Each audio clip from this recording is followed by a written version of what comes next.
Hello friends, good evening. Dream of Bharat के online platform पे आप सभी लोगों का स्वागत है। फ्रेंड्स, हम पुनः उपस्थित और क्लास को कंटिन्यू करेंगे। आज हम बात करेंगे बंगाल के गवर्नर जनरल, भारत के गवर्नर, भारत के वायसराय के बारे में। पूरा डिटेल से ये टॉपिक होगा और ये आधुनिक भारत का बहुत ही महत्वपूर्ण टॉपिक है। तो आज हम पूरा गवर्नर और गवर्नर जनरल की पूरा जो है डिटेल से उनका कार्यकाल समेत इस पर चर्चा करेंगे। फिर इसके बाद महत्वपूर्ण जो गवर्नर जनरल वायसराय हैं, जिनके समय कौन कौन से महत्वपूर्ण कार्य हुए हैं ब्रिटिश साम्राज्य के विस्तार को लेकर के, फिर उसको बाद में हम अलग से उस पर चर्चा करेंगे। तो आप जानते हैं कि भारत में ब्रिटिश साम्राज्य के संस्थापक के रूप में किसे जाना जाता है, तो रॉबर्ट क्लाइव को जाना जाता है। रॉबर्ट क्लाइव बंगाल का पहला गवर्नर था। बंगाल का पहला गवर्नर रॉबर्ट क्लाइव हुआ, जो 1757 से लेकर के 60 तक। हालांकि रॉबर्ट क्लाइव का दो कार्यकाल रहा, एक 1757 से लेकर के 60 तक और दूसरा 1765 से लेकर के 1767 तक। अगर बंगाल के गवर्नर की बात करें तो ये पहला बंगाल का गवर्नर हुआ। इसके बाद क्लाइव के बाद देखेंगे तो हालवेल कार्यवाहक गवर्नर की भूमिका में रहा था कुछ समय तक। तो हावेल के बाद देखेंगे तो बेनसीटार्ट आता है। बेनसीटार्ट जो 1760 से लेकर के 1764 तक रहता है। बेनसीटार्ट के बाद देखेंगे तो फिर 2 वर्ष के लिए आता है रॉबर्ट क्लाइव। फिर उसके बाद देखेंगे तो बेनसीटार्ट के बाद आता है कर्टियर आता है, और कर्टियर 1765 से लेकर के 1767 तक रहता है। कर्टियर के बाद अगला आता है बैरलेस्ट 1769 से लेकर के 72 तक इसका कार्यकाल रहता है। और 1 वर्ष का कार्यकाल बंगाल के गवर्नर के रूप में वारेन हेस्टिंग्स का रहता है। वारेन हेस्टिंग्स का 1 वर्ष का कार्यकाल जो है वो बंगाल के गवर्नर के रूप में रहता है। ठीक इस तरीके से आप कह सकते हैं कि बंगाल का पहला गवर्नर कौन हुआ, तो रॉबर्ट क्लाइव हुआ। और वहीं पर अगर आप देखेंगे तो बंगाल का अंतिम गवर्नर कौन हुआ, तो वारेन हेस्टिंग हुआ। और वहीं अगर आप देखेंगे तो बंगाल का पहला गवर्नर जनरल कौन हुआ, तो वारेन हेस्टिंग ऐसी बंगाल का पहला गवर्नर जनरल हुआ। ठीक, क्योंकि आप जानते हैं कि 1773 के रेगुलेटिंग एक्ट के तहत बंगाल के गवर्नर को बंगाल का गवर्नर जनरल बना दिया गया। साथ ही साथ बम्बई और मद्रास के जो गवर्नर थे, जिनकी अपनी अभी तक जो है स्वतंत्र भूमिका थी, अब वो बंगाल के गवर्नर जनरल के अधीन आ गए। इस तरीके से बंगाल का पहला गवर्नर जनरल जो नियुक्त हुआ वह वारेन हेस्टिंग्स हुआ, जो 1773 से लेकर के 1785 तक वह जो है अपने पद पर रहा। हालांकि सबसे लंबा कार्यकाल भी इसी का रहा, लगभग 14 वर्षों का सबसे लंबा कार्यकाल वारेन हेस्टिंग्स का रहा। वारेन हेस्टिंग्स के बाद देखेंगे तो सर जॉन मैकफर्सन जो है 1 वर्ष का इसका भी कार्यकाल रहता है। 85 से लेकर के 86 तक यह रहा बंगाल के गवर्नर जनरल के रूप में। इसके बाद हम देखेंगे तो अगला गवर्नर जनरल आता है लॉर्ड कॉर्नवालिस 1786 से लेकर के 1793 तक इसने जो है बंगाल के गवर्नर जनरल की भूमिका निभाई। फिर कॉर्नवालिस के बाद देखेंगे तो आते हैं सर जॉन शोर 1793 से लेकर के 1798 तक सर जॉन शोर रहते हैं। सर जॉन शोर के बाद आते हैं लॉर्ड वेलेस्ली आते हैं। लॉर्ड वेलेस्ली 1798 से लेकर के 1805 तक लॉर्ड वेलेस्ली रहते हैं। लॉर्ड वेलेस्ली जिन्हें भारत में सहायक संधि के जन्मदाता के रूप में जाना जाता है। इसके अलावा लॉर्ड वेलेस्ली के बाद देखेंगे जॉर्ज वार्लो 1805 से लेकर के 1807 तक 1805 से लेकर 1807 तक जॉर्ज वार्लो रहते हैं। जॉर्ज वार्लो के बाद अगला आते हैं मिंटो प्रथम वार्लो के बाद आते हैं मिंटो 1807 से लेकर 1813 तक रहते हैं। फिर इसके बाद आते हैं लॉर्ड हेस्टिंग्स की बात करेंगे तो लॉर्ड हेस्टिंग यह 1813 से लेकर 1823 तक रहता है। ठीक, दूसरा सबसे बड़ा कार्यकाल लॉर्ड हेस्टिंग्स का था। ठीक, पहला सबसे बड़ा कार्यकाल वारेन हेस्टिंग्स का था और दूसरा सबसे बड़ा कार्यकाल लॉर्ड हेस्टिंग्स का था। 1813 से लेकर 1823 तक रहता है। इसके बाद है अगला लॉर्ड एडम्स सबसे छोटा कार्यकाल इसका रहता है भारत के बंगाल के गवर्नर जनरल की भूमिका में। लॉर्ड एडम्स के बाद अगला आता है लॉर्ड एमहर्ट्स जो है यह 1823 से लेकर के 1828 तक रहते हैं। 1828 तक। इसके बाद अगला आते हैं विलियम बेटिक 1828 से लेकर के 1833 तक ये बंगाल के गवर्नर जनरल के रूप में रहते हैं। इसके बाद 1833 का चार्टर एक्ट लाया जाता है। 1833 के चार्टर एक्ट में यह प्रावधान किया गया कि अब बंगाल के गवर्नर जनरल को भारत का गवर्नर जनरल बनाया जाएगा। इस तरीके से आप देखेंगे तो लॉर्ड विलियम बेंटिक 1828 से लेकर के 1833 तक का जो कार्यकाल रहा वह बंगाल के गवर्नर जनरल के रूप में रहा। फिर 1833 से लेकर के 1835 तक यह भारत के गवर्नर जनरल के रूप में रहा है।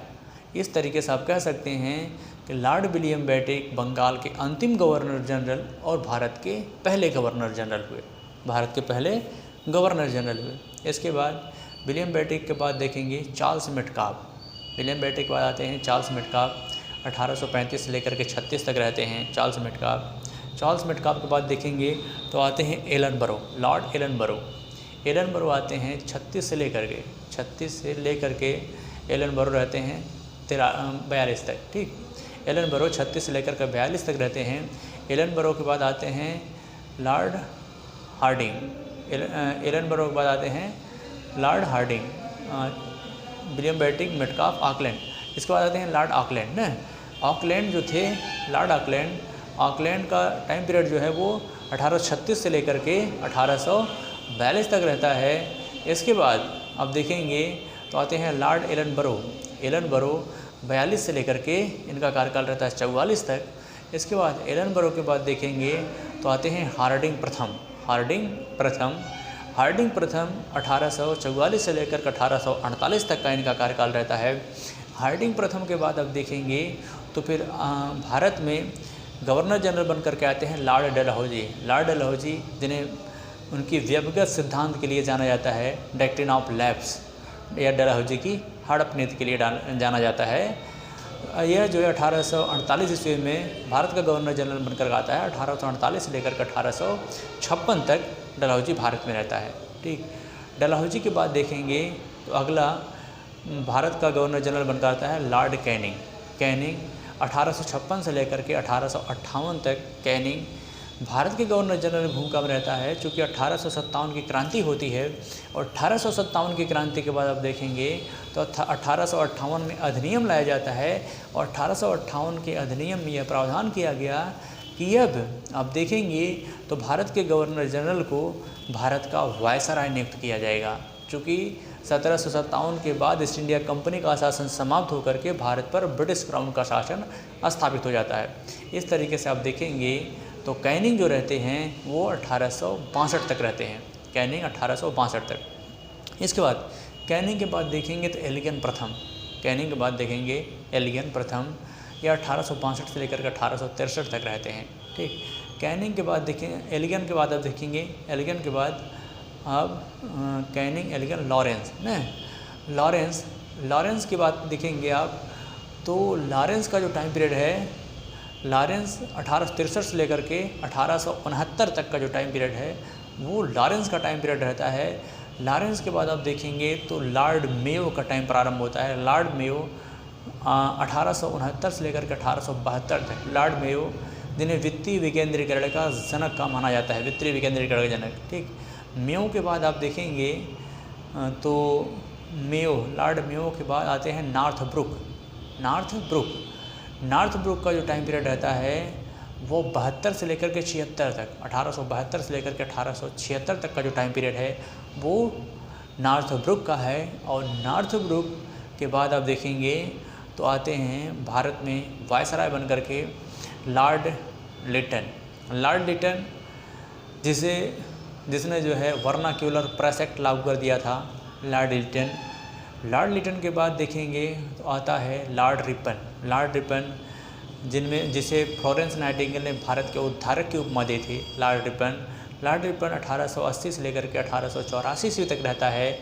लॉर्ड रिपन के बाद देखेंगे तो लॉर्ड डफरिन का कार्यकाल प्रारंभ होता है। लॉर्ड डफरिन जिसके कार्यकाल में भारतीय राष्ट्रीय कांग्रेस की स्थापना हुई।